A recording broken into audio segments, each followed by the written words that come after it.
il n'a pas compris, il faut bien lui parler. Avant de commencer, j'aimerais parler à quelqu'un. Vous avez bien remarqué l'atmosphère de ce culte ce matin. Les choses étaient bizarres. Et c'est l'œuvre de la sorcellerie.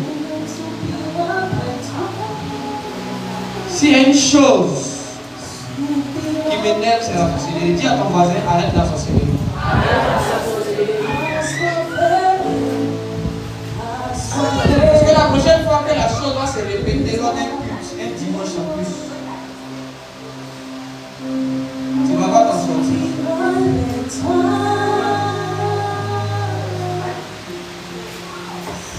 Alléluia. Je dis la prochaine fois que ça va se répéter un dimanche, tu ne vas pas t'en sortir un dimanche. Dis à quelqu'un, ça sera du sur place.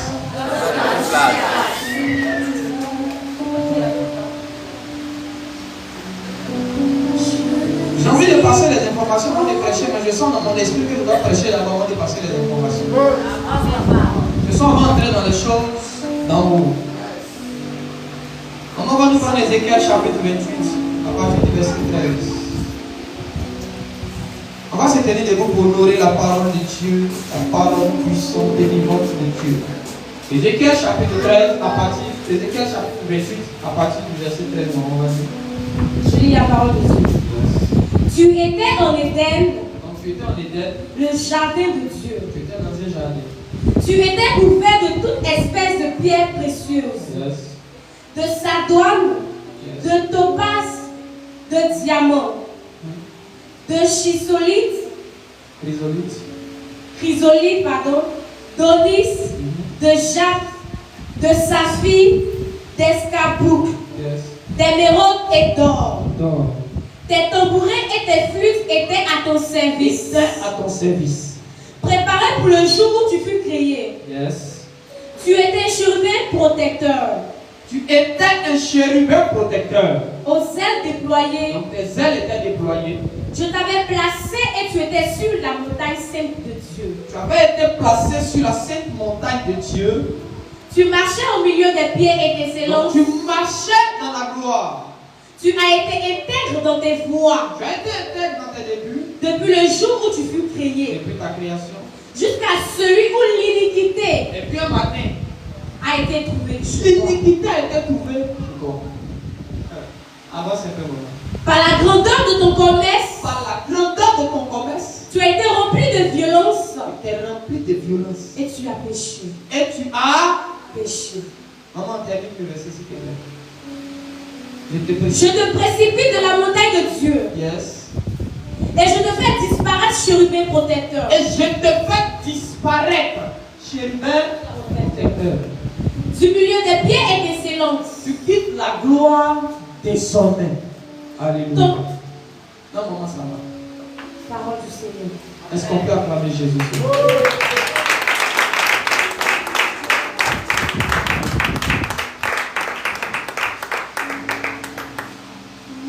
En fait, tu peux me jouer la mélodie des sabbats, des femmes à cause.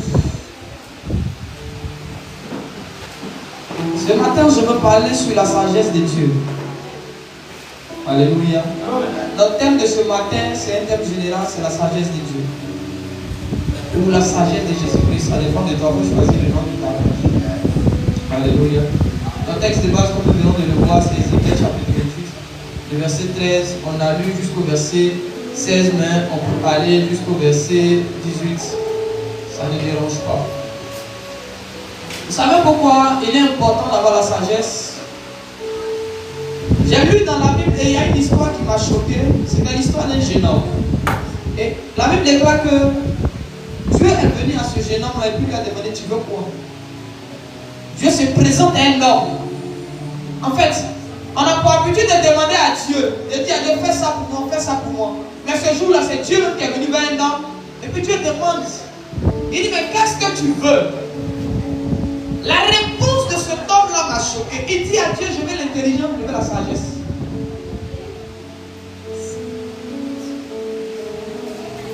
Je veux l'intelligence et la sagesse. Or, toi et moi, on sait que si Dieu se trompe pour te poser une question, tu veux quoi? Tu vas commencer par l'argent. Nous deux, on est convaincus. C'est ça. à faire l'argent, le voyage, voiture, maison, tout ce qui suit. Sinon, sagesse et puis intelligence, ça ne peut jamais faire partie des réponses que tu as données. Alléluia. Amen. Je suis choqué que ce monsieur demande à Dieu l'intelligence et la sagesse. C'est une demande stratégique. Parce que dans le monde spirituel, je ne peux pas parler sans aller là-bas. Chacun parle de là d'où il vient. Et avance bien. Ma fille vient en rose là, viens. Viens ma fille. On va t'utiliser pour aller ce matin là par Dieu. Voyez ma belle fille là. Alléluia. Amen. Alléluia. Amen. Je vais vous expliquer un principe spirituel. Il y a des choses que tu demandes directement à Dieu que Dieu ne te donnera jamais directement. Parce que tu les demandes directement. Qui connaît ce qu'on appelle l'aimant? L'aimant, c'est celui qui a la capacité d'activer le fait. C'est pas ça. Mais il y a des hommes et il y a certaines choses qui agissent comme un aimant dans le domaine spirituel. Alléluia. Si je mets ma belle fille à côté de moi ici, forcément les jeunes hommes vont venir passer là à cause d'elle. C'est pas moi qui les attire, mais c'est elle qui les attire. Est-ce que tu comprends? Si je me mets et je dis un jeune, mon fils ou mon frère, pardon, viens me rendre un service, il va dire non, on va ici pressé. Mais s'il a vu femme, lui ne va venir demander le père. Ça va commencer à faire quelque chose avant. Il n'y a rien à faire. Pourquoi? Parce qu'il y a quelqu'un auprès de toi qui l'attire. Salomon sait que s'il demande l'argent, il n'aura pas la sagesse. Parce que l'argent, on ne va pas pour acheter la sagesse. Mais s'il a la sagesse, l'argent va courir pour venir. Jésus n'a jamais évangélisé Nathanaël. Jésus a dit à Philippe, viens. Maintenant, c'est Philippe qui court pour aller dire à Nathanaël, viens. On a trouvé le Christ. Si Jésus veut gagner Nathanaël, il ne doit pas chercher Nathanaël, il doit chercher Philippe. Ok. Et si on a ouvert ton esprit sur quelque chose, Jésus va à Gadara, il n'est même pas pressé pour prier pour tout le monde. Il cherche pas les gens du village. Il cherche un fou. Et quand il finit le fou, quand il finit le fou, la Bible déclare qu'il ne fasse même pas pour rentrer à Gadara. Parce que le fou est comme un leader. À lui sont rattachés plusieurs personnes, plusieurs destinées. Donc en gagnant le fou, Jésus est en train de s'épargner beaucoup de travail. Il gagne le fou, il gagne 10 villes. Parce qu'après ça, le fou allait évangéliser la Décapole. Les théologiens disent ça fait 10 villes. Maintenant imagine que le travail de 10 villes, Jésus fait ça en quelques minutes. C'est la sagesse. Si c'était pour le moment, on va dire croisade dans les villages. On doit gagner le village de Mokolo. On doit gagner le village d'Ottawa. On va aller à Mokolo chez ma femme. On n'a pas besoin d'aller partout. La sagesse, c'est le raccourci dans le monde spirituel.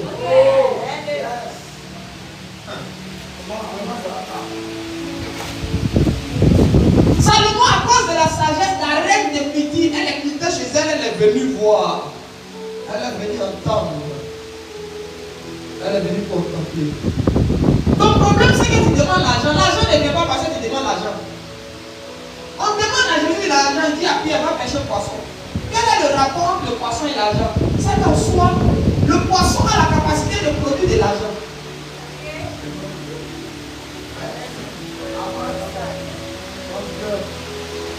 Je disais hier dans mon TikTok, pendant que je suis en train de prier, j'ai dit quand tu veux faire une demande à Dieu, il faut d'abord identifier ce que tu n'as pas.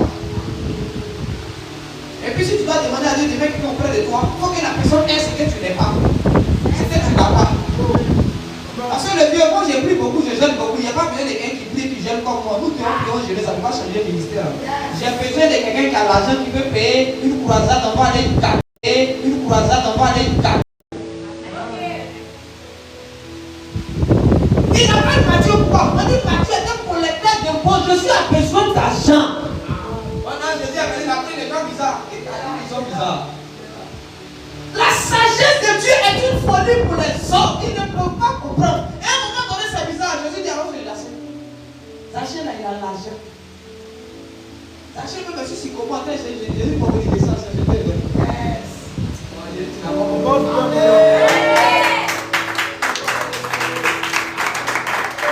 Le problème, c'est que tu veux certaines choses directement, alors que ces choses-là sont rattachées à d'autres choses.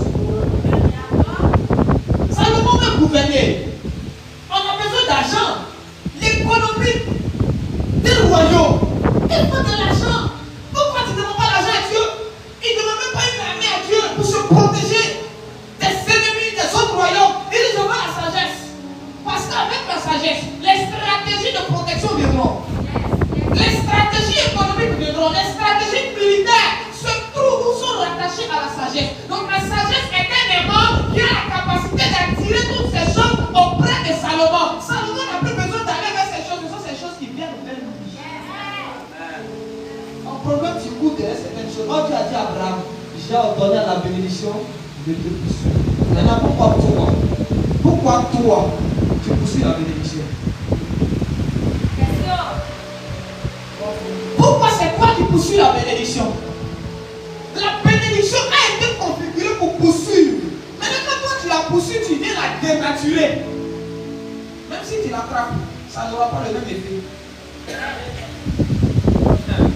Viens, avance. Avance bien. J'ai envie de dévoiler ce matin. La sagesse de Dieu est très importante pour nous dans cette génération. La sagesse de Dieu.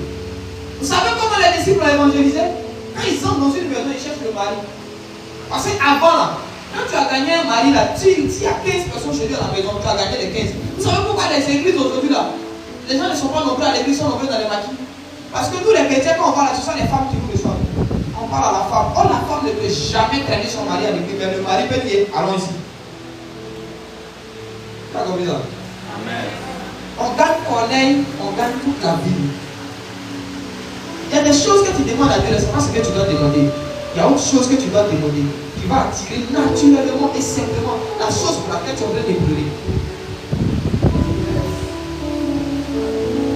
Alléluia. C'est pourquoi tu dis à Dieu, donne-moi l'argent, Dieu te donne une idée. Il te donne un projet. Mais toi, dans ta tête, c'est l'argent, tu me donnes le projet là, tu rejettes. Or, c'est le projet là qui a attiré l'argent. Mais toi, tu dis, il ne veut pas projet. De toute façon, tu as fait descendre la manne du ciel. Il faut que les billets quittent au ciel pour venir. Tu dis ça, toi, tu dis non, je veux l'argent d'abord avant de te servir. Mais c'est l'ouvrier qui mérite son salaire. Quand Dieu veut te payer, Dieu te donne une tâche à faire. Ton problème, c'est que ce que Dieu t'a dit de faire là, toi, tu penses que c'est cadeau. Donc, quand tu vas finir de travailler, le soir, tu auras ton salaire. Si le mois n'est pas encore fini, tu ne peux pas avoir ton salaire. Ton problème, c'est que tu veux prendre la base sur salaire. Or, dans le royaume des cieux, on ne fait pas ça.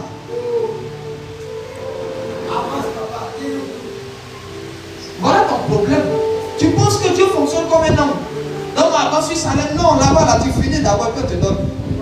Parce que si tu as pris que tu as disparu, tu peux mourir dans ça. Donc, comme Dieu n'a pas envie de te tuer, il préfère que tu finisses d'abord. En toi, tu n'es pas patient. Tu dis, Seigneur, donne-moi d'abord, je veux maintenant. Alléluia. Amen. Alléluia. Amen. Dans le monde spirituel, ce que tu n'as pas mérité, c'est pourquoi tu n'as pas payé un prix, tu n'as pas un pouvoir là-dessus. C'est pourquoi celui qui n'a pas doté sa femme n'a pas un pouvoir sur elle, il ne peut pas la protéger spirituellement. Ses paroles sont nues, les sans effet sur sa destinée. Quand tu as doté ta femme, tu l'as mariée, il n'y a même pas un sorcier de sa famille qui peut parler comment tu parles. Si on l'attaque, il ne faut même pas te plaindre. C'est parce que tu ne connais pas la loi spirituelle.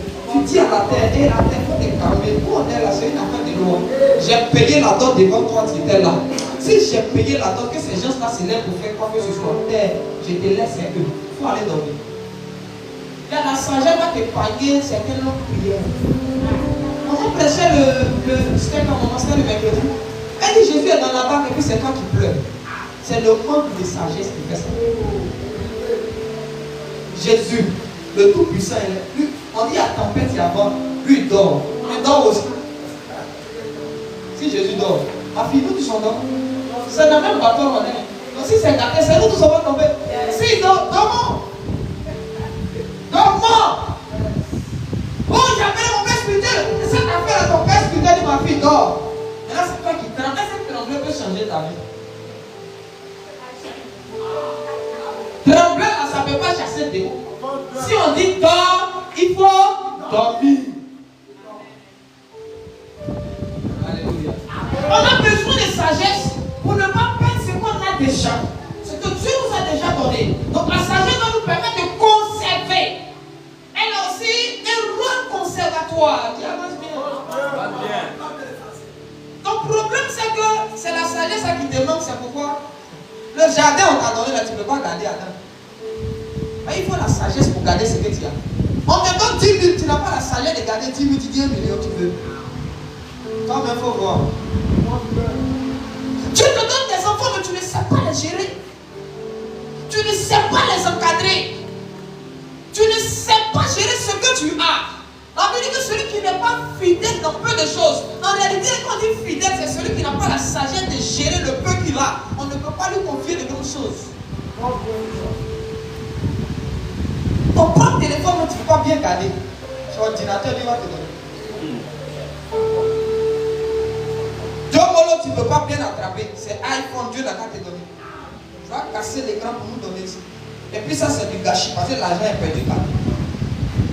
Donc la sagesse vient nous donner la capacité de conserver ce qu'on a déjà, de protéger ce qu'on a déjà. C'est comme un frigo. Ou quand tu payes ton lait, tu déposes. Le lait ne s'égare pas. Le lait peut durer avec toi. Tu peux utiliser ça à long terme. Donc la sagesse a la capacité de prolonger l'utilisation d'une bénédiction. La manifestation d'une bénédiction. Il y a la bénédiction que tu peux consommer un jour, mais à cause de la sagesse, tu vas consommer ça sur un mois, sur un an, sur 15 ans.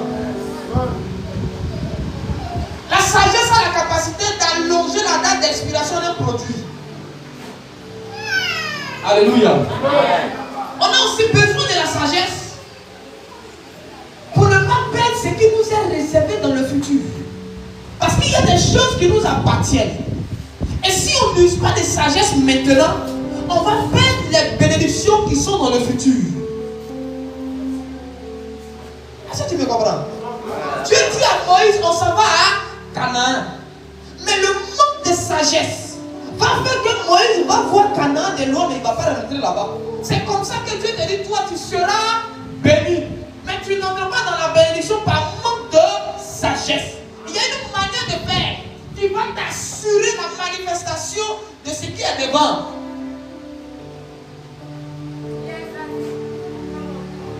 Les portes du futur sont les portes de sagesse.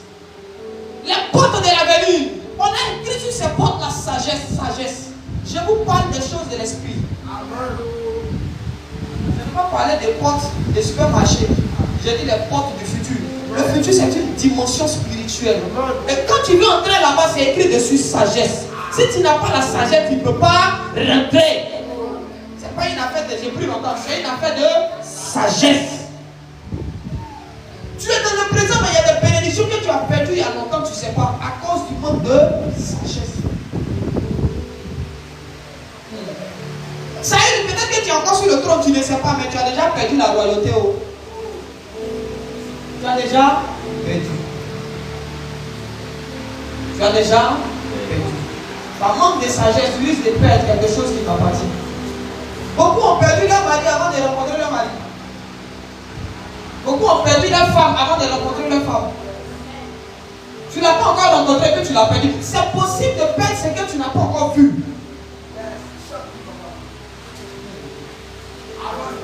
C'est possible de perdre ce que tu n'as même pas encore dans ta main. C'est possible. C'est possible. Je vous assure. Il y a beaucoup de choses que Dieu avait réservées à quelqu'un. Mais à cause de sa manière de faire, on dit à Josué que le livre de la loi ne s'éloigne pas de toi. Mais dit le jour de car c'est en cela que tu réussiras. Donc les batailles à venir, la victoire de ces batailles repose sur ta manière de faire aujourd'hui. La sagesse est puissante et redoutable. La sagesse est puissante et redoutable. Mais l'ennemi de la sagesse, c'est l'orgueil. J'ai envie de naviguer à contre-courant ce matin. Je risque de te dire des choses qui peuvent te choquer un peu parce que ça peut aller contre ce que tu as entendu depuis longtemps. Mais j'ai envie de te choquer quand même. Alléluia.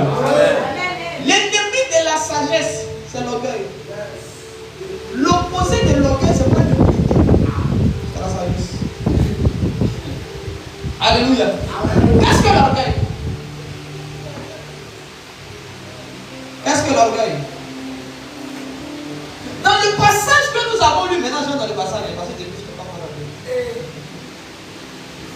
le Seigneur est en train de parler d'un chérubin qui a une position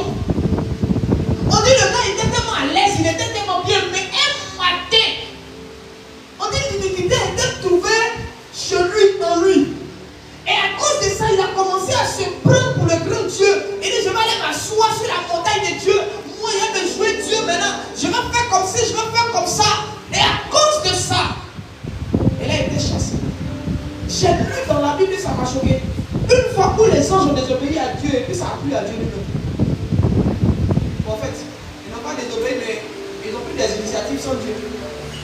C'est le jour où l'un d'entre eux s'est rebellé et est devenu orgueilleux. Le jour où il a manifesté de l'orgueil, Michael n'a pas demandé à Dieu qu'est-ce que je dois faire. Ok. Je vais commencer à te dire le nom de certains anges que tu ne connais pas. La rousse, que peut y aller. Namel n'a pas demandé à Dieu. Akol n'a pas demandé à Dieu. Ils n'ont pas demandé à Dieu en fait comment le Dieu. Ils se sont levés. Ils ont bombardé Satan. Ils ont bombardé le diable. Ils l'ont chassé, mais Dieu n'a pas bougé. Quand il y a l'orgueil, Dieu n'a plus besoin de parler. Les anges sont capables sans que Dieu ne parle. Attends, ton problème, tu dis tu veux entendre Dieu. Moi, c'est ce que Dieu dit. Écoute-moi bien. Dieu n'a même pas dit quelque chose à Satan. Mais un ange s'est levé. Il a bombardé le gars. À cause de l'orgueil, Dieu ne va pas parler. Tu seras frappé. Là où il y a l'orgueil, Dieu ne passe sa bouche là-bas. Tout ce que tu fais par orgueil, Dieu même est d'accord et Dieu est derrière.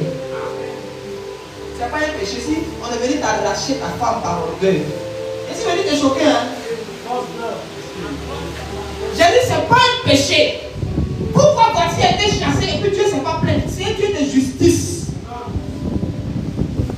Il ne peut pas accepter adultère. Dieu, on dit qu'on se marie une fois, Dieu ne peut pas accepter adultère. Mais voici a été orgueilleuse. Donc elle a été chassée. Et Dieu lui était d'accord au point où il a placé sa servante auprès du roi. C'est que tu perds par orgueil. La personne qui t'arrête quelque chose par orgueil n'a pas péché. La personne a bien fait. Et c'est le soutien de Dieu même derrière.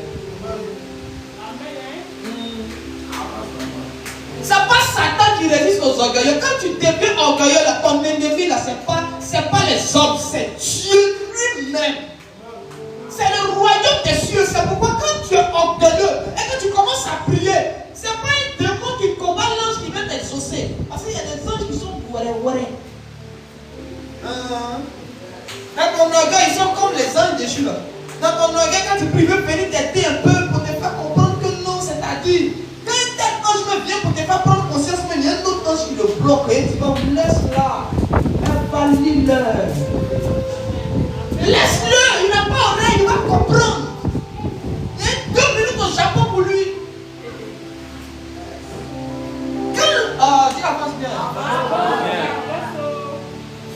Donc, qu'est-ce que l'orgueil? L'orgueil, ce n'est pas un défaut. L'orgueil, c'est une nature. L'orgueil, c'est une nature. C'est pourquoi on dit on devenir veut dire transformer. Métamorphose. Métanoïa. Ça veut dire métamorphose, transformation. C'est comme une chenille qui devient un papillon. Ton apparence change. Ce qui a fait que Dieu a chassé Satan et puis il a permis ça, c'est qu'en fait, maman, le jour où l'être est devenu orgueilleux, sa configuration a changé. Tu ne peux pas mettre au monde désert, tu subis et puis à ta 4e grossesse, voilà, il y a tu sors. Il y a longtemps tu as jeté ça. Même si c'est de toi, c'est venu. N'est-ce pas? Tu as dit quoi? Tu as regardé les gamins. Il y a bien les gamins dans quelle église nous avons. C'est pas ici. Alléluia. Amen. Tu mets des êtres humains au monde, mais à ta 4e grossesse, ma fille, c'est Ignat Ponant qui sort. Choqué, la sage-femme me dit, ah, madame, voilà ce que tu as accouché. Tu dis, ah, c'est sûr que c'est bon, c'est ce que tu as accouché. Toi-même, tu as dit, jetez-moi ça. J'ai perdu 9 mois, cadeau. L'orgueil vient te transformer. Et Dieu vient, il a mis des anges brillants, jolis, jolis. Et puis un matin, il vient, commence à voir les gars sales, les cornes bizarres, ils ont les beaucoup déchirés. C'est les hommes de l'eau. Chassez-les. Ils viennent d'où? Ils sont différents de leurs frères et de leurs soeurs. Leur place n'est plus ici. L'orgueil transforme ta nature et te donne une autre nature. Ça change les paramètres de ton âme, de ton esprit, de ton cœur. Tu n'es plus la même personne, tu es devenu autre chose. C'est comme si tu es un être humain et tu deviens un chien. Personne ne va collaborer avec toi. L'orgueil n'est pas un défaut. L'orgueil, c'est une nature. Mais une nature que l'homme se donne à cause de ses propres désirs démesurés. C'est une nature que l'homme se donne parce qu'il n'a pas envie d'obéir à Dieu. C'est une nature que l'homme lui-même se donne. Je peux avancer? La chirurgie esthétique, c'est inspiré de l'orgueil. C'est la science spirituelle par laquelle on transforme l'âme d'une personne. Je peux avancer? Je vous ai dit que j'ai envie de vous choquer ce matin. C'est ça pourquoi quand on transforme quelqu'un en cabri, il devient cabri que le monde, c'est l'orgueil qui est en lui, qui fait qu'on a la capacité de transformer son âme. Sinon, moi-même, tu ne peux jamais me transformer. C'est moi-même qui me transforme. Et puis, je te mange. Alléluia. Mais si on a transformé, si quand tu me dis qu'on peut transformer Christ, papier tout, si on peut transformer papier tout en corbeau pour le manger, c'est parce que quelque part il y a l'orgueil en lui, donc ça facilite la chirurgie esthétique spirituelle pour qu'il soit comestible par les sorciers. Je te dis quelque chose. C'est pourquoi, regarde, est-ce que depuis la Satan cherche à te bouffer, est-ce qu'on arrive à te bouffer? Pourquoi? Parce que tu as la chance de résister à l'orgueil. Le jour où tu t'amuses, tu seras transformé bien en un choukouya rôti. Alléluia. Alléluia. Amen. Il y a une différence entre un pécheur et bien orgueilleux. Mais un pécheur peut finir par devenir orgueilleux. L'orgueil, c'est le plus haut niveau. C'est le las des las. Alléluia. Un pécheur, c'est une personne qui naturellement désobéit à Dieu. Pourquoi Dieu chasse Adam? Je suis d'accord. Il chasse Ève. Mais regarde un peu la suite du verset. La Bible déclare que quand Ève tombe enceinte, elle dit avec l'aide de l'Éternel, j'ai eu un enfant. C'est écrit, Genèse. Ève dit avec l'aide de l'Éternel, j'ai eu un enfant. Tu as une fois entendu Satan et puis ce gars a dit avec l'aide de l'Éternel, j'ai eu quelque chose. Pourquoi? Dieu ne collabore pas avec les orgueilleux. Il peut parler à un pécheur. Adam avait péché. Il était devenu pécheur, mais il n'était pas orgueilleux. Il avait gardé la même configuration que Dieu lui avait donnée. Seulement que ce sont ses actions qui étaient contraires à ce que Dieu désirait, Dieu voulait pour lui. Donc même si Dieu le châtie, Dieu le chasse, Dieu garde toujours contact avec lui. Et Dieu continue toujours de travailler avec lui pour certaines choses. Mais quand c'est l'orgueil, on dit Dieu va se mettre contre toi, il prend son armure, puis il commence à te faire la guerre et à te détruire. Quand l'orgueil est en toi, là, les esprits que tu vas qui est possible, c'est pas le diable, même pas mettre le feu. C'est une autre catégorie d'ange qui est là pour te faire l'honneur. Alléluia. Alléluia. Un pécheur peut se repentir, mais un orgueilleux ne peut pas se repentir. Quand tu laisses l'orgueil faire ses bases dans ta vie, en train de transformer, de toucher, c'est fini pour toi. C'est fini pour toi. Parce que même dans le péché, on continue d'entendre Dieu. Adam aime au péché. Cependant, ils avaient toujours la capacité d'entendre la voix de Dieu. Même au milieu des fleurs. Ils disent oui. Seigneur, on t'entend. On t'a entendu, mais on est venu se cacher. Le péché ne nous empêche pas d'entendre Dieu. Mais l'orgueil bouge nos sens. On ne voit pas. On n'entend pas Dieu. Tout ce qu'on voit, tout ce qu'on entend, ça vient de notre cœur. Ça vient de notre ego. Ça vient de notre fierté. Ça vient de nous-mêmes. On s'entend nous-mêmes. On ne peut plus entendre Dieu. L'orgueil ferme tes oreilles à Dieu. L'orgueil ferme tes yeux. Les choses que Dieu veut te révéler. L'orgueil t'empêche de comprendre les choses comme Dieu veut. Quand tu es orgueilleux, tout ce que tu entends, tous les sons que tu vois, c'est toi seul. C'est toi-même, tu es le réalisateur, tu es l'acteur, tu es le photographe, tu es le caméraman. Ton âme, ton esprit, ton corps, ta chair, ton sang. Et puis tes aïeux qui sont décédés dans l'orgueil, là, vous toujours tu les filmes. Alléluia. Amen. Alléluia. Amen. Alléluia. Amen. Le péché touche au menton, mais l'orgueil touche à l'âme.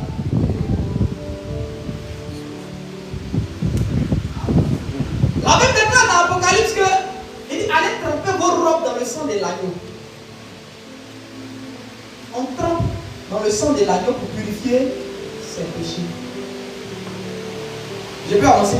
Adam était revêtu d'un manteau de gloire. Donc quand il a péché, c'est le manteau qu'il a vêtu. Mais son corps et son âme ont gardé la même configuration. Donc quand il dit péché, tu fais là. Il y a petit truc que tu fais, puis Dieu te parle un peu, tu vas comprendre. Ça souille le manteau qui est sur toi. Or, les accès dans le monde spirituel dépendent premièrement pour les humains du manteau qu'ils ont sur eux. Je peux avancer.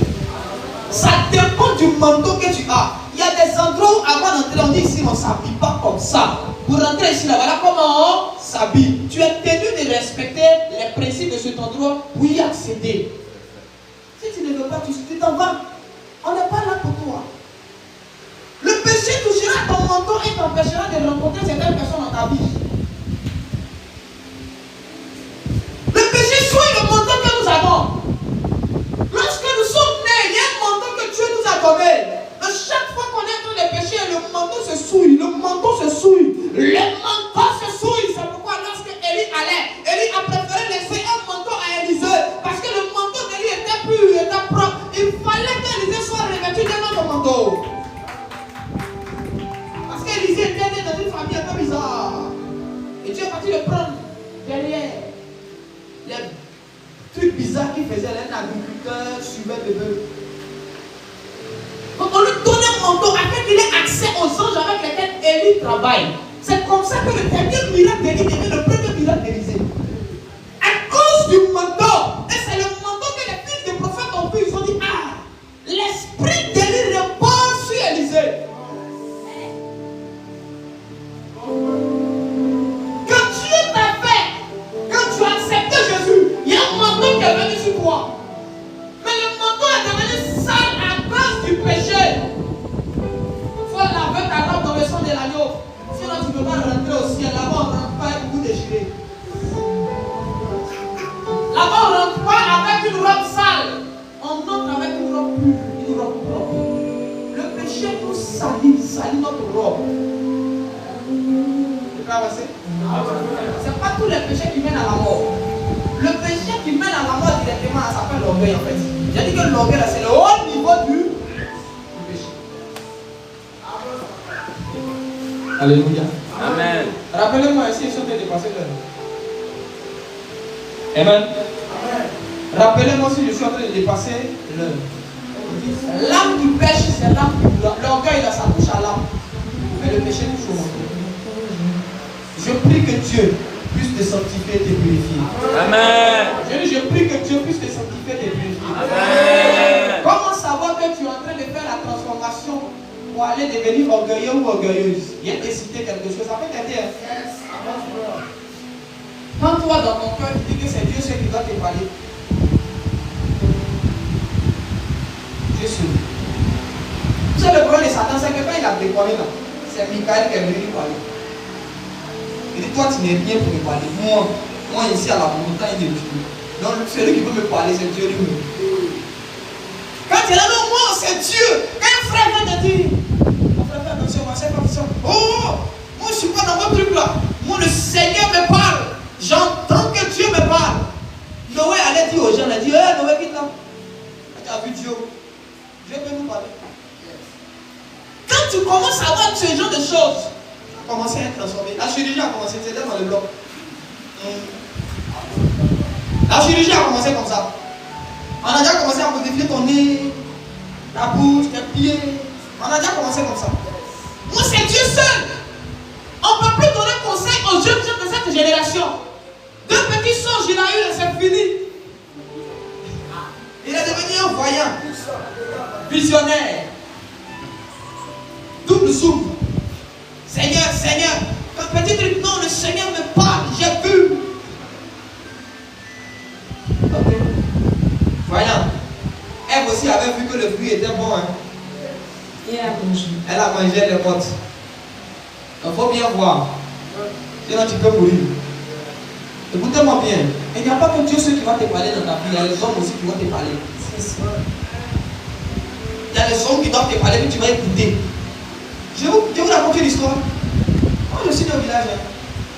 Donc, les Kia là sont des véhicules souvent utilisés pour transporter la graine. Donc, on quittait un endroit, on était allé prendre la graine, on n'a pas eu une, donc on revenait. Et puis, il y a un frère dans le véhicule là. On dit, il faut t'asseoir. Il dit, mais pas s'asseoir. On dit, il faut t'asseoir. Il se lève, il parle, il chante.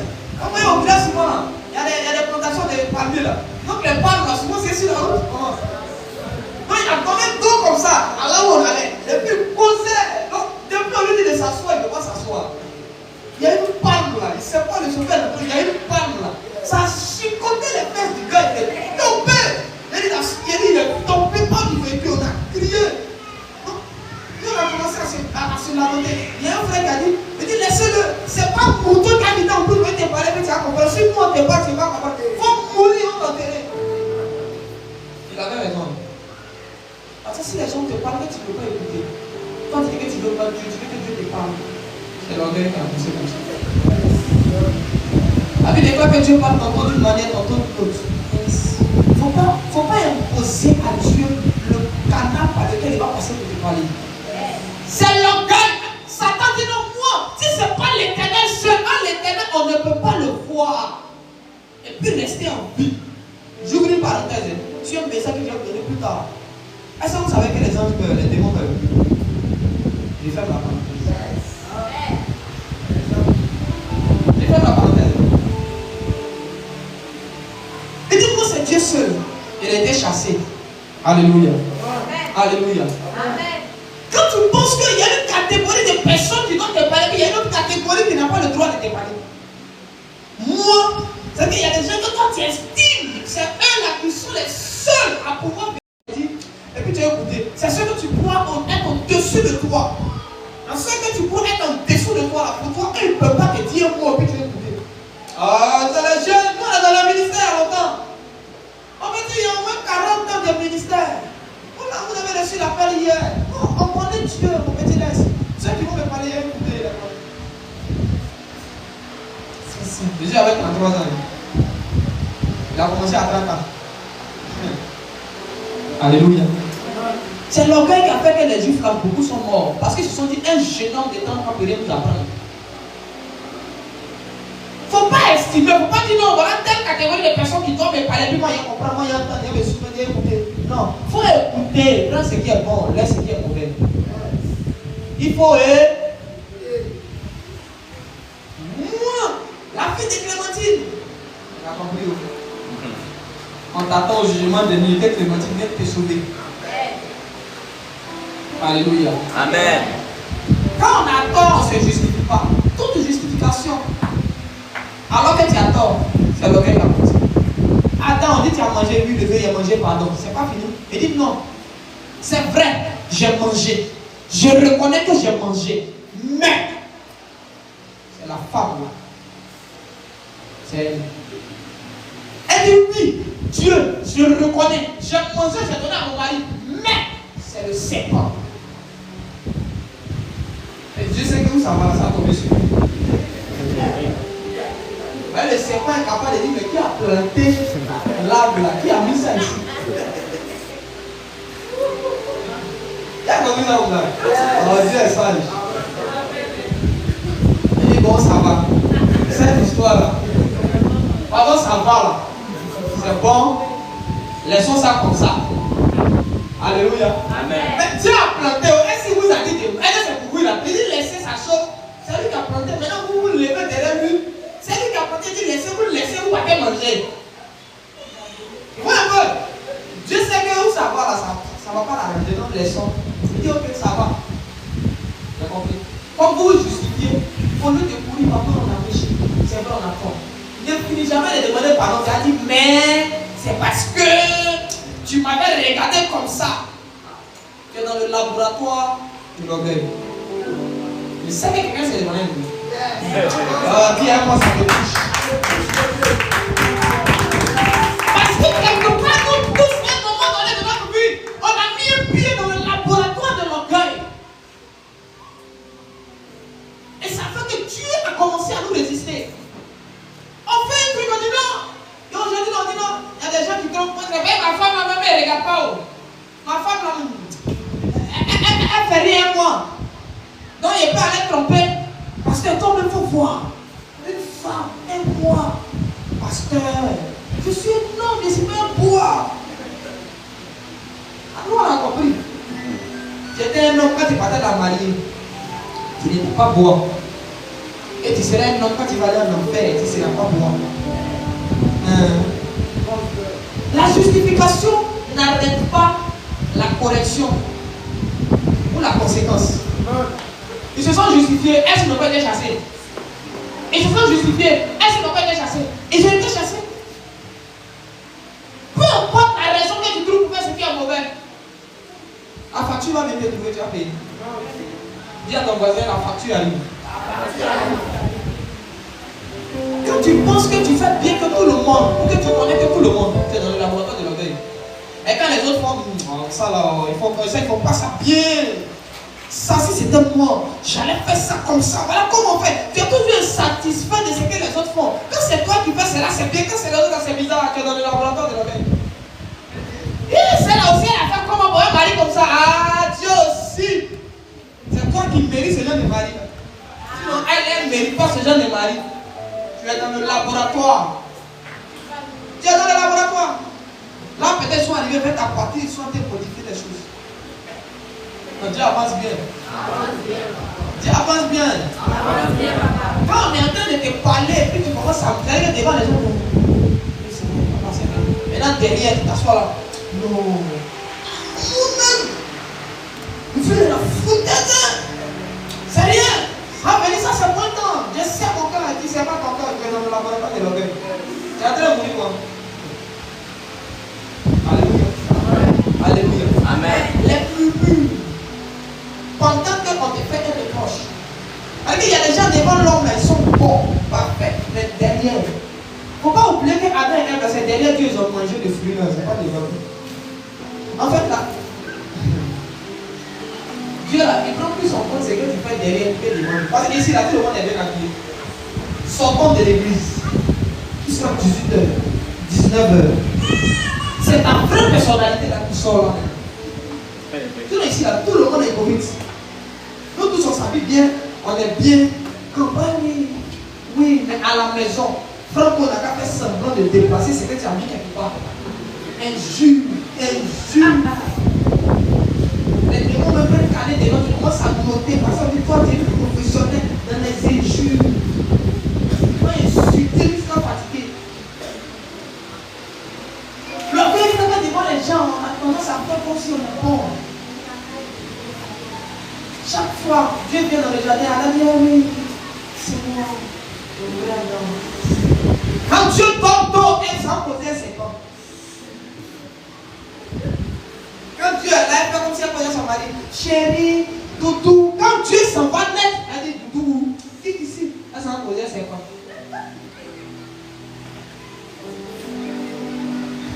L'orgueil, elle va te donner des astuces de cacher le péché.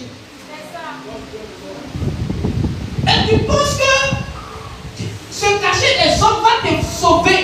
Ça ne peut pas te sauver. Ça ne peut pas te sauver. Et il y a ce genre de personnes devant tout le monde. Elle est bien, la soeur Christ. Ma soeur, oui, maman, ça va. Oh, maman, je te bénisse. Maman, adoré. Oh, sa propre maman à la maison n'a même pas pu dire. Vanessa, il y a quoi même? La femme là, tu as quel problème maintenant? Mais quand elle vient, elle dit, maman, oh ma douce maman. Hypocrite. Le feu. Alléluia. Amen. Quand tu vois que devant le pasteur, tu es la fille calme qui obéit au Seigneur. Assisi à l'église, ta robe traîne, ça bannait l'église. Dehors. Dehors, tes cuisses pleurent. Ah, quelqu'un a compris, hein? Ah, je sens que j'ai touché le point. Dis, avance bien. Avance bien. À l'église, ta robe traîne. Mais dehors, tes cuisses pleurent. On est dehors, cache-nous, pardon. Cache-nous un peu. Vanessa, pardon, cache-nous. Cache-nous. Si elle cache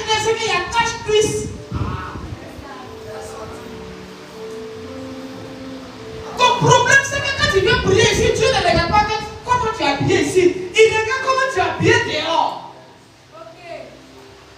Dehors là-bas, c'est à cause de tes cuisses, il y a accident.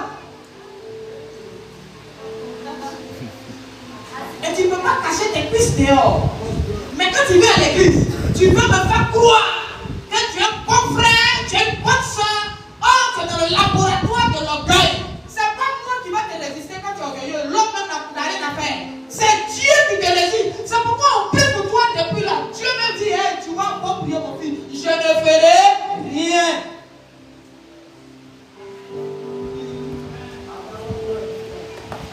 Si elle ne te dit pas la vérité, il ne t'aime pas. Satan savait que ces messages là qu'elle est sortie, c'est pourquoi il va attaquer ma fille.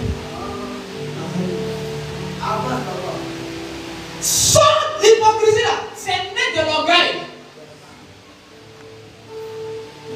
Si tu as porté longue robe ici, quand tu sors, faut t'habiller de façon décente. Parce que c'est à nous tous notre nom laquelle tu transportes. Quand on te dit, c'est pas les chrétiens là qui sont. Souvent même toi-même tu portes ta culotte, tu sors, et puis on te dit, hey, hein, on va faire. Quand tu es chrétien, c'est comme ça les gens t'appellent au quartier. On dit, la sœur Christ. Ah, toi aussi t'es quoi ça? La sœur zélée. Ah, nous on pensait que c'était nous seulement. Ah, vous êtes dedans aussi. Allons seulement. C'est de l'orgueil. Écoutez, on peut être bien éduqué. Ne pas avoir un tempérament agressif et puis être orgueilleux. Il y a des gens qui sont en fait bien éduqués. Des fois, monsieur, bonjour, vous allez bien. Ils vont bien parler, mais il est orgueilleux. Faut pas te penser que comme il chante, comme il parle bien, tu as l'impression qu'il te fout, que non, ce gars-là. L'orgueil n'a rien à voir avec l'éducation. C'est une affaire de nature. Il y a des gens qui vont leur dire, bonjour, elle dit bonjour, qu'est-ce que je peux faire pour vous? Tu dis non, je suis venu rencontrer le directeur, il dit ok, patientez. Tu penses que celle-là, elle est douce comme ça? Oh non. Tu n'as pas encore touché le côté là. Au contraire, les deuxième fois, mais madame, depuis la seconde fois, on m'a dit, hé! Tu es allé pour t'asseoir? T'as quoi? C'est ça. C'est elle qui est là. Sinon, c'est elle qui était où? C'est pas elle. C'était sa soeur. Mais d'appeler. Alléluia. L'orgueil est blagué. L'orgueil utilise la ruse. Donc si tu es rusé, tu es orgueilleux. Quand tu es rusé dans ta manière d'être et de faire, c'est l'orgueil. Ananias et sa fille là, ils se sont assis, monsieur, madame, sont allés vendre leur terrain. On a dit ici que si tu vends terrain, tu envoies l'argent à l'église. Les gens ont vendu pour eux, ils ont envoyé à l'église. Ananias et sa fille là sont allés vendre pour eux, ils se sont assis. Regarde l'argent. On tombe tous dans la prière quoi. Il y a des divisions là-dedans. De tout c'est leur chambre. Ils ont divisé. Ils ont pris une petite partie. Le mari allait d'abord, et les autres disaient que c'est devant. Le boss, il a dansé ce jour-là. Le frère a chanté. Pourquoi on va à Ananias? J'étais là. Maman qui était là. Donc Ananias, il a sorti les pas qu'on ne connaît pas. On dit ouais. Et puis quand il danse son enveloppe comme ça, il veut montrer aux gens qu'il est venu donner aujourd'hui sa parole. C'est pas tout. L'orgueilleux est rusé. La ruse c'est l'une des armes de l'orgueil. Donc si tu as remarqué dans ta manière de faire, tu fais ruse. Tu es dans le laboratoire de l'orgueil. Tu es dans le laboratoire de l'orgueil. Satan, pour faire tomber l'homme, il a usé de la ruse. Et que l'orgueil va te donner des astuces pour mentir, camoufler les choses, pour te cacher, pour te dissimuler. C'est ça l'orgueil. C'est ça. Quand tu te donnes un genre devant les gens, tu donnes une apparence que tu n'es pas. Tu fais croire aux gens qui tu n'es pas. Quand tu veux un jeune qui vient vers toi, oh non, j'ai ma voiture, ça c'est ma voiture, elle sert. La voiture, il a couru et ça fait pression. C'est la voiture qui s'y fait sa leçon, même aussi, mon fils a leçon là-bas, il faut laver la voiture là, j'ai bien. C'est ça, 2 minutes, il a pris la voiture, il est venu pour toi. Il sait que c'est pas pour lui. Oh non, mais tu sais, c'est le boulot, hein, bon, je dois aller. Oh, il sait que le gars attend sa voiture là-bas. On a peur son portable, son dans sa voiture, il ne peut pas décrocher. Le malheur, s'il a décroché. On dit, mais tu as où ma voiture? Il va déclarer. Oh, toi, à cause de la rue, c'est fini. Ta vie de sanctification, quand tu as commencé 2 jours, tu as laissé tomber. La ruse a détruit plusieurs vies. C'est l'orgueil qui fait de les ouvriers d'iniquité. Tu sais que tu n'aimes pas le monsieur, ne mange pas son argent. Mais la ruse va te faire croire. Alors pourquoi on a déjà fait transfert un peu? Tu peux prendre l'argent dans ta pourquoi ça c'est rien. Il prend ton temps, tu penses qu'aux animaux, il doit payer pour la causerie.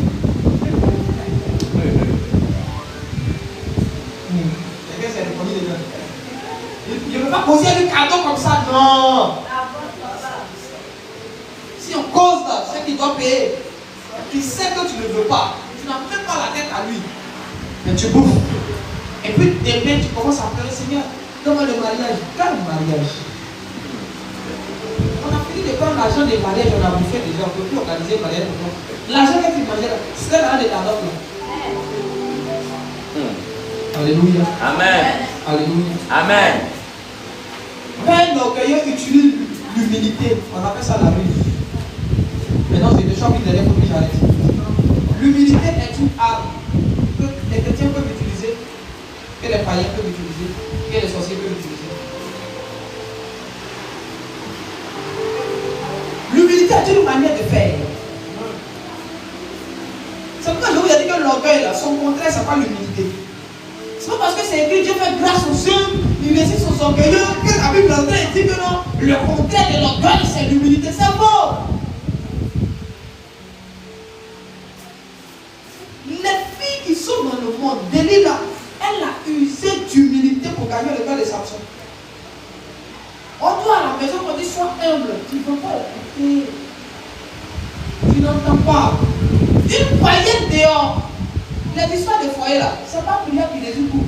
Il y a des manières où il faut avoir la manière, il faut avoir l'humilité. L'humilité, c'est une manière de faire. Dans la douceur, dans le calme, dans l'intelligence. Ça règle le problème. C'est l'humilité que tu ne peux pas utiliser, monsieur ou madame. Que les gens de Dieu utilisent pour détourner son mari là-bas. Et tu as au début, elles sont douces. Elles sont humbles. Quand le monsieur parle, elle dit papa, pardon, elle connaît son papa, hein. Elle connaît son papa, mais t'as dit, papa, papa, pardon. Papa, je t'en fais exprès. Et puis j'ai une manière de parler. Toi-même, c'est ta manière de parler depuis le village que tu as gardé. Ah, pardon, papa.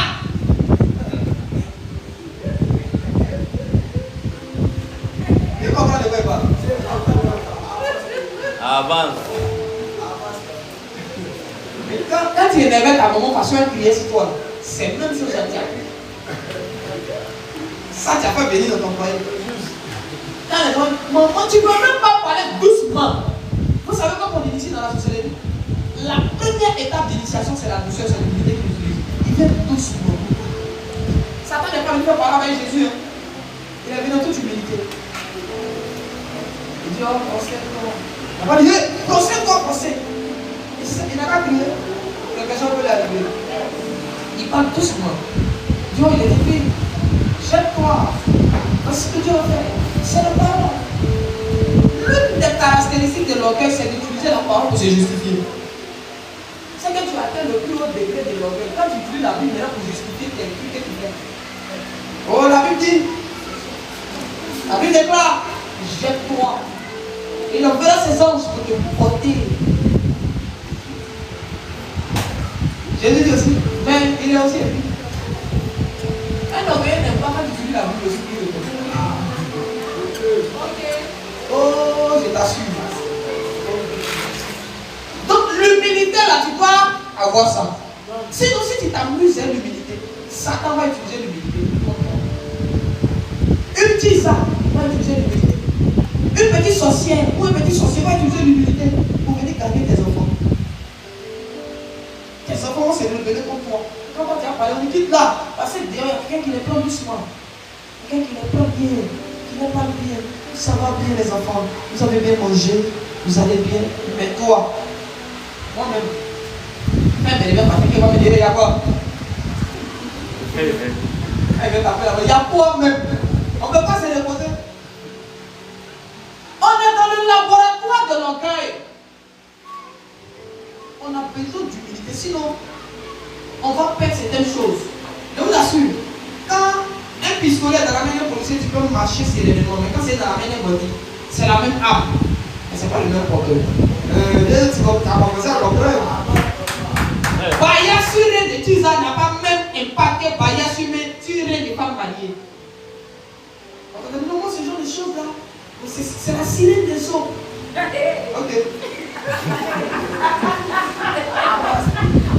Ok. Je vais avancer. Avance bien. Ok. On va aller dans l'eau.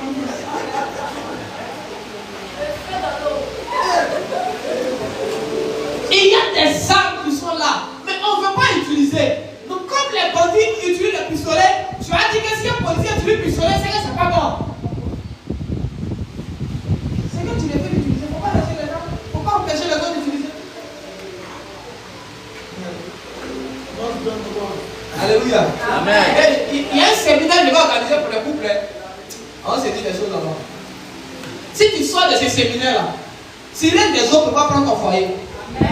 Oh, je te parle. Et nous là, on prie pour tout, sauf pour ça. Pour manger, on prie. Pour voyager, on prie. Pour dormir, on prie. Mais, quand il est l'heure on dit là, le Saint-Esprit n'est pas dedans. J'espère que tu comprends. Quand le ciel doit s'ouvrir, les gens rient. Mais comment vous les jeunes filles célibataires, vous connaissez ce qu'il dit? Vous n'êtes pas censé rire. Vous êtes censé dire, papa, tu parles de quoi? Alléluia. Amen. Là, tu ne pries pas. Oh, on doit prier d'abord. Pour configurer certaines choses. Afin que de là, quand on quitte là, on est encore plus proche. Souvent, tu as remarqué quand tu viens d'aller à femme mettre ton homme là. Les minutes qui sont à vous battez. Vous battez. C'est parce qu'il y a des choses qu'on n'a pas pu utiliser. Je vais te choquer. Ce jour, on va prendre la vie d'Esther pour parler. Quand tu penses que Esther là, c'est. Non, il ne faut pas t'amuser. Il ne faut pas t'amuser. Il y a des choses que tu dois faire sur toi. Il y a des trucs que tu dois porter pour ton mari, pour ta femme. Il faut arrêter de penser qu'un combat de foyer, là, tout est dans le feu. Le feu est silence des eaux. Quand on ne jette pas silence des eaux par feu, elle est dans l'eau.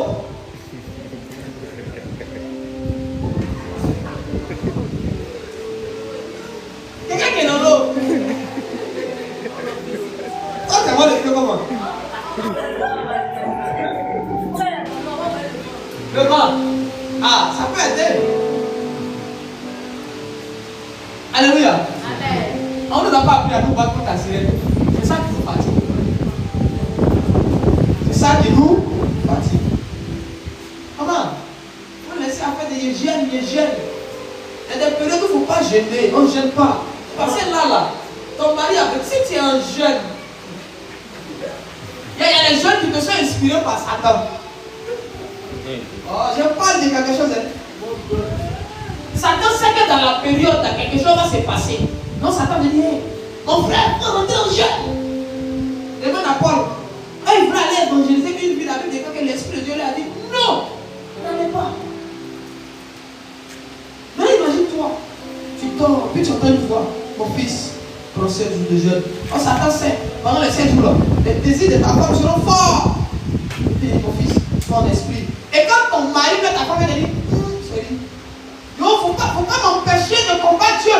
L'orgueil vient envoyer un verset dans ta tête pour dire, si ton bras droit est une occasion de chute, il faut couper. Si tu m'empêches, on va se séparer. Je veux gêner. Est-ce que c'est mauvais? Gêne. Il faut gêner. En tout cas, je vais gêner. Je pars. Par ailleurs, Alléluia. Amen. Alors ce sont des armes que Dieu a mis à notre service, malheureusement que nous n'arrivons pas à utiliser par manque de sagesse. Satan, quand tu as oublié des pierres précieuses, tu ne vas pas bien utiliser ces pierres précieuses, on va être tranquille là-bas. Toi tu dis non, c'est le trône de Dieu là.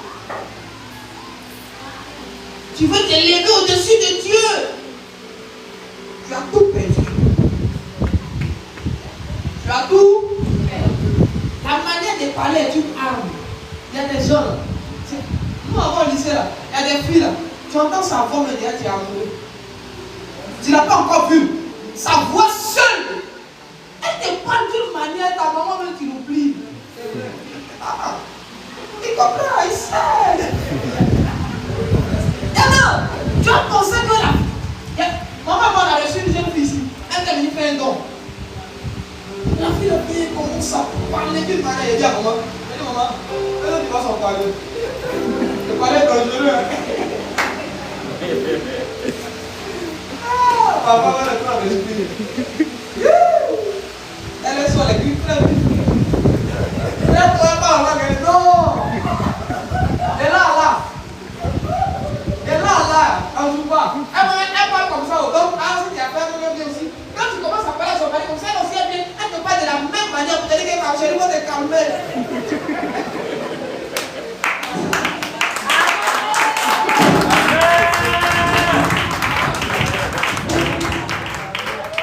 Si c'est ça là, il y a même à la maison, si on lui sait ça. Non, faut laisser. Écoute. D'accord. Alléluia. Alléluia. Viens, faut pas t'amuser. Donc Dieu va nous apprendre à utiliser les armes. Quand tu penses que les armes, c'est le mouvement de la foi, la ceinture de vérité, le sel, les chaussures, le casque du salut, c'est pas ça seulement. Quand il y a une dépendance, on montre une partie des armes. Les vraies armes, on ne montre pas à la télé. Paul est en train de faire défiler les dépendances. Quand tu dis non, c'est toutes les armes, c'est toutes les armes. Maintenant, c'est que Satan utilise. C'est que Satan utilise pour te garder là, c'est quelle arme? Il a levé ça où? Il n'a rien créé. Il utilise des choses que nous refusons d'utiliser.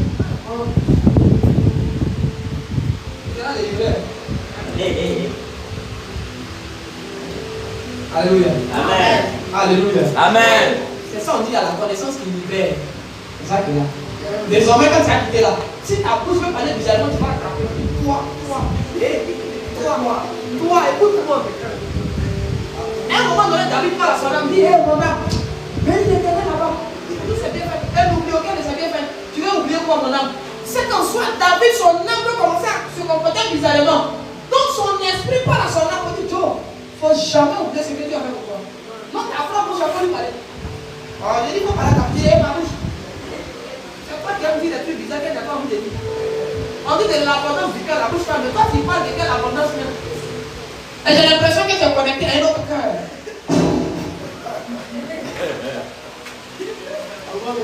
Oh. J'ai l'impression que ma bouche est connectée à un autre cœur. C'est que souvent, qui a remarqué ça? Souvent, tu te dis que non, je suis parlé avec ma femme et elle lui demander pardon. Et puis quand tu arrives là-bas, le discours que tu as dit que tu as fait là, ça change. Mais ça, les femmes qui sont trop dans ça. Moi, je m'excuse auprès de mon mari. Quand elle vient, quand elle te voit maintenant, son visage change. Allez, là. Oui. Voilà. Mais attends, voilà, je vais te parler. Elle a tout gardé comme ça. Pardon, je vais te demander énormément. Pourquoi quand elle vient dire pardon? Pardon. Mais pardon comment? Tu demandes pardon même comment? Faut parler à ta bouche et puis tes yeux. Parce que souvent là, tu marches, mais tes yeux, quand tu vois les filles dans le monde, ta tête, l'esprit tranquille, tes yeux sont comme ça.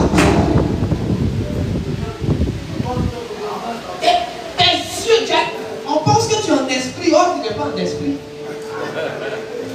Tu fais comme si tu as oublié quelque chose de... Oh. Ah, bien. Tu doutes parce que tu as dépassé une sœur. Tu veux vérifier certaines choses.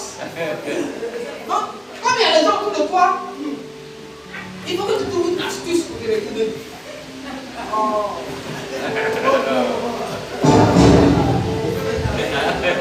Alléluia. Amen. Oh là, Ah, ça c'est Dieu.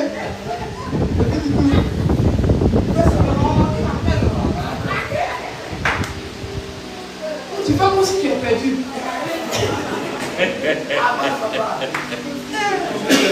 La route, il prend toujours aujourd'hui là. Je ne le connais pas ici. C'est ici. Il est où même? Il est où comment? Alléluia. Amen. Alléluia. Amen. C'est ça, il s'agit. Ouais. Tu dois commencer à te parler. Parle à ton corps. On nous demande rien, il y a des ton mal. Pourquoi vous allez me faire entrer dans le séminaire déjà? Ok. On attend de toi une certaine gymnastique. Non, c'est maintenant. Laisse les balles à terrain. Il faut parler à terrain. C'est pas là. C'est pas ici, terrain, on le connaît. Au travail, malgré les règles, tu travailles. Quand même. Alors, qu'est-ce qui se passe? Tu dois parler à ton âme, parler à ton esprit, parler à ton corps. Ça doit t'obéir. Amen. Mais petite fille là, vous vous amusez. Elle fait un sport. C'est pas à cause de la santé, c'est à cause de vos maris. Gymnastique à faire là-bas, c'est pas à cause de quelqu'un d'autre, c'est pour ton mari. Elle est en train de se préparer.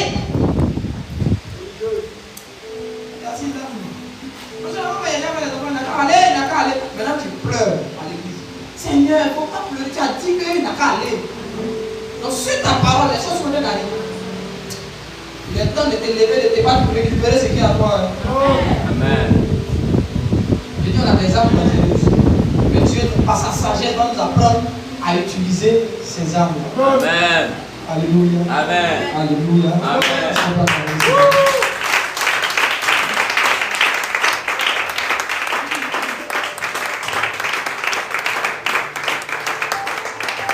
Que Dieu vous bénisse. Alors, je vais passer quelques informations rapidement. Comment tu vas venir m'aider? On va partager un peu. Je vais donner 5 à chacun. Des prospectus par